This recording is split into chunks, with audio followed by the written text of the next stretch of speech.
ఆహాహాహా. ఈ లుంగీకున్న కంఫర్టే వేరు ప్రసాద్ గారు. పైనేసి కింద లుంగి ఆరేసుకొని పడుకుంటే దీని కిక్కే వేరండి.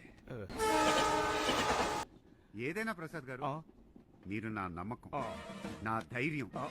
మీరు నా పక్కనుంటే ఒక ఊపు, ఒక అదేంటి ఏసీలో చెమటలు పడుతున్నాయి, ఆ చేతులు కూడా ఊపుతున్నాయేంటి? నా వెనక గోతులను తీస్తున్నారేంటి? అబ్బాయి నేను ఇదేంటండి ఈ టైంలో నన్ను అలా చూసుకుంటే వెళ్తుంది? ఆ పిల్ల వాష్రూమ్ కి వెళ్తున్నా. వాష్రూమ్ కు బలిగుడ్లు వేసుకుని కనింగ్ లుక్తే ఎందుకు వెళ్తారండి? అదిగో అమ్మ కూడా వెళ్తుంది. పిల్ల బాత్రూమ్ కి వెళ్తే తల్లి తోడుగా వెళ్ళకూడదా? లేదండి, ఏదో కొడుతుంది. ఇదిగో మళ్ళీ ఇద్దరు వెళ్ళిపోతున్నారు. బాత్రూమ్ ఏమన్నా బెడ్రూమా? అక్కడే ఉండిపోరుగా, వెనక్కి వెళ్ళాలిగా. కాదండి, ఈ రాత్రికి నా మీద ఏదో కుట్ర జరగబోతుంది ప్రసాద్ గారు. నీ మీద కుట్రలా జరుగుతున్న పై నేనుండగా.